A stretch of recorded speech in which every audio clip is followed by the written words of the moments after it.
In this episode, we greet some Maoris, we fix up some tramping trails, and Woody works out what is wrong with our outboard engine.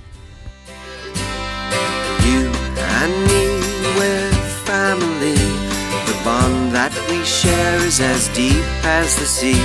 No matter how rough things may come to be, you and me, we're family. Sing ho.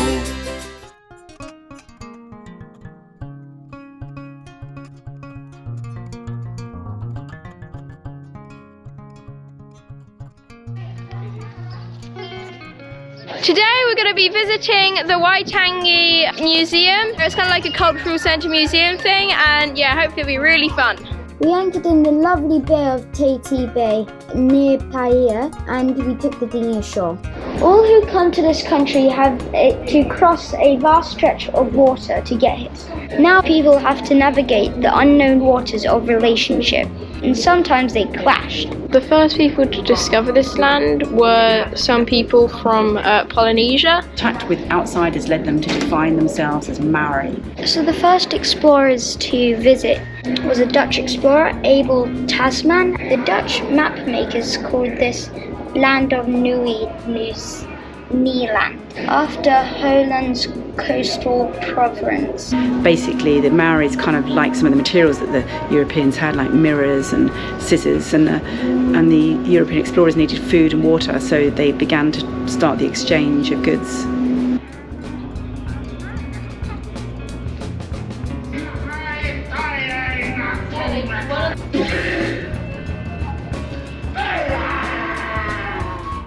Early settlers came from Polynesia over 700 years ago, so New Zealand has a shorter human history than any other country in the world. We learn about the Wakatawa war canoes. The one in the front is to line up with something on shore, so you know exactly where you're going. And this big one in the back, I don't know how fast these go, but I suppose if it does go quite fast. So it's basically like an aeroplane tail wing. Also over there is the stump of the tree that they used to build this. You know, with chocolate on your face.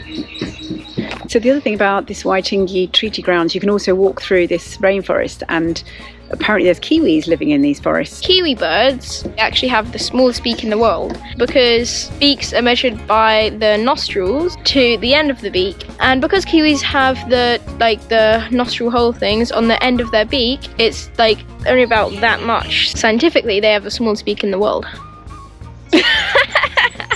You gotta cut that out, okay? I will. So the Price of Citizenship museum here is it was all about the sort of Maori warriors who kind of died in wars, and particularly the First and Second World War, and the battalions who kind of fought in those wars.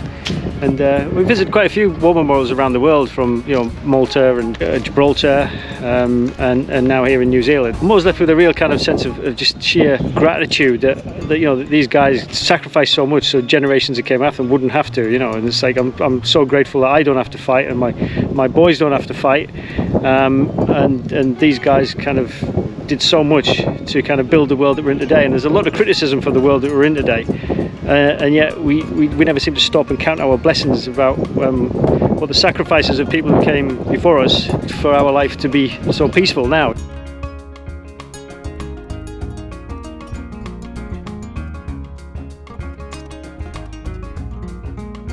Over here you've got the Maori Fuda, which represents the Maori nation, and then over there you've got the old colonial house of the first governor, which was Busby, I think.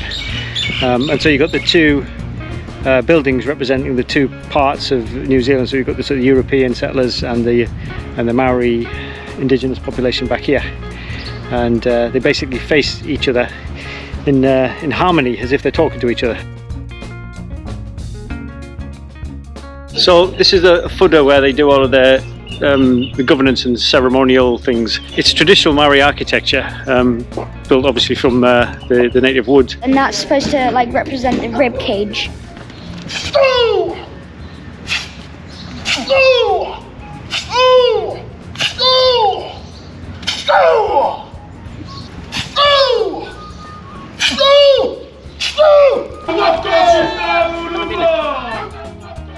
meeting house hosts daily cultural performances. Filming isn't allowed, but it was very entertaining and a lot of fun.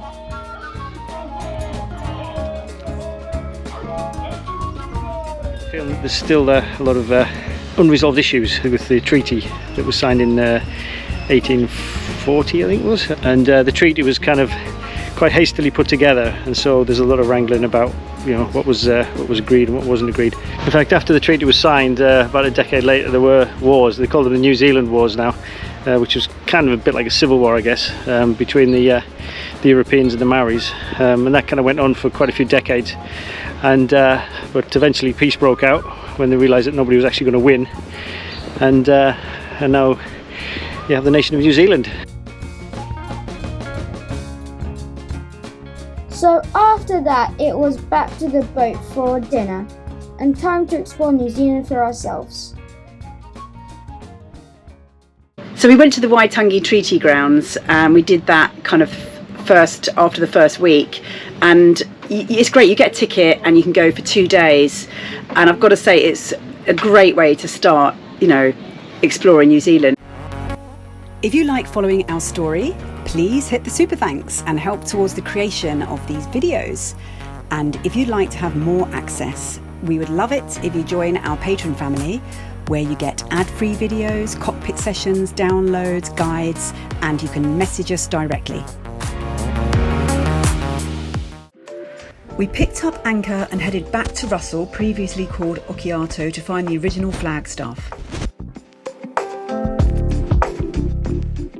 Okay, we've done schooling, really good schooling actually, and we're off for a walk, but our engine seems to be cutting out a lot at the moment.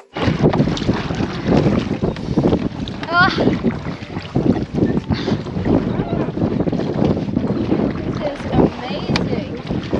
And so it's probably some bits in the carburettor, and that would need cleaning out, but We're going. We are the 200 horsepower. So now today the weather's broken a little bit, so we're going to go for a walk. There was sort of a round walk up to Flagstaff Hill and along the coast.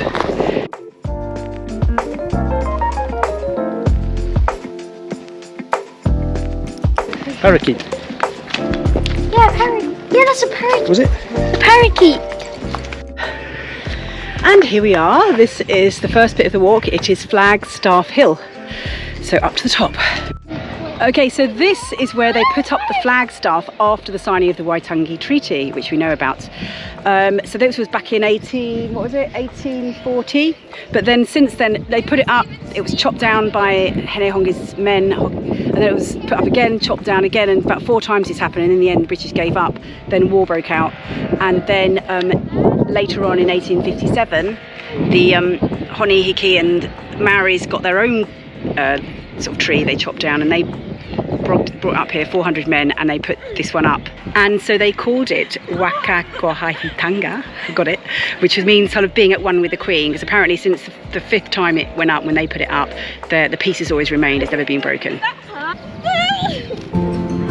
so fun.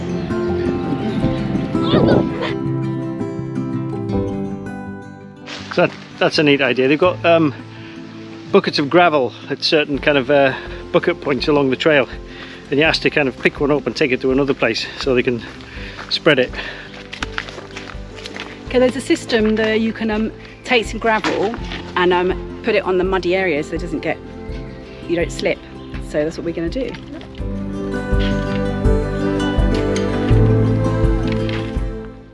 Basically, it's kind of crowdsourcing path making.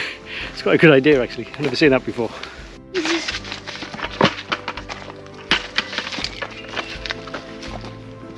I'm going to put this in a muddy area so it doesn't get so muddy for the other people that walk.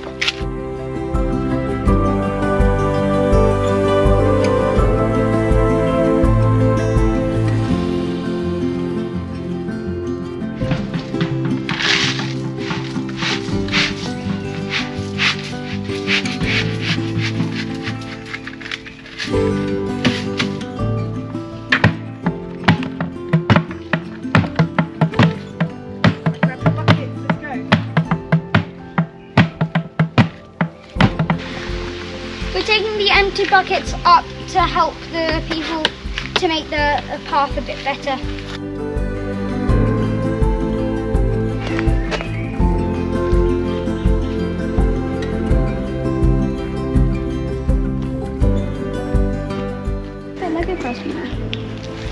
Because they want to stay in the hotel. You got any vacancies?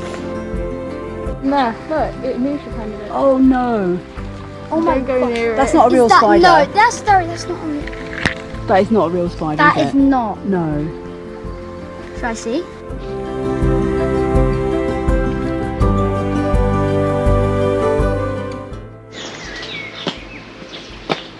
Come out the wilderness. It looks like That some is kind so of modern day Kindle. I mean, olden day Kindle.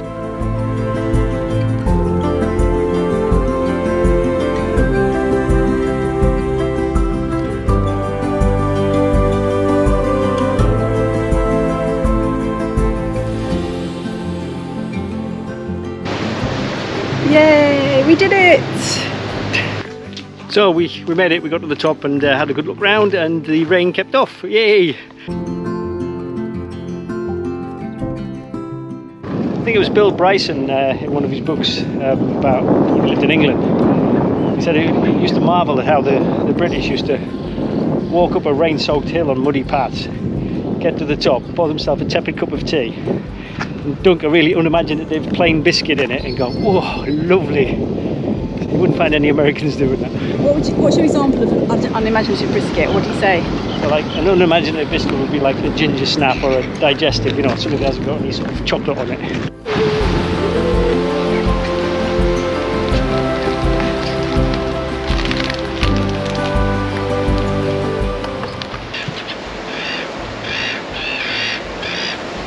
Oh, that's so lovely. How English. And a biscuit as well.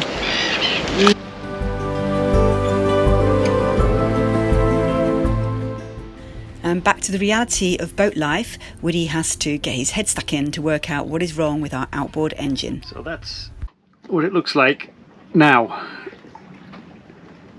I mean, that is, what, less than a year? Because last time it kept cutting out because bits of rust were getting into the intake.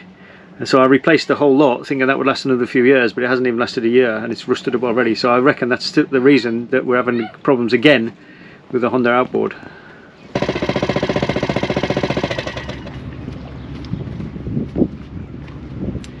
So the other thing is I managed to fix the tick over as well, because we were always running in gear, which is a bit dangerous. We had to cut the engine off before we approached another boat or the marina dock, which obviously isn't very safe. So what I'd done is I'd got the throttle cable the wrong way around the fuel line, so it was just that little bit too long, so it wasn't actually throttling down, but now it is.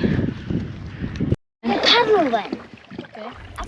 So stay tuned for the next episode for some more lively sailing as we head north again. That's it, Gary, you got it.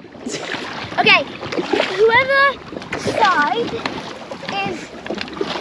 it's just whoever pedals the hardest wins. So close.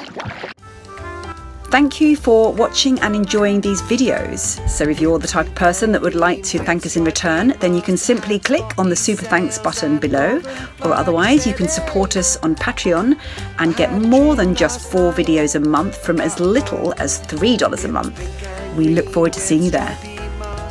Spotty sails and a golden flag. I said, hey, I had a dream.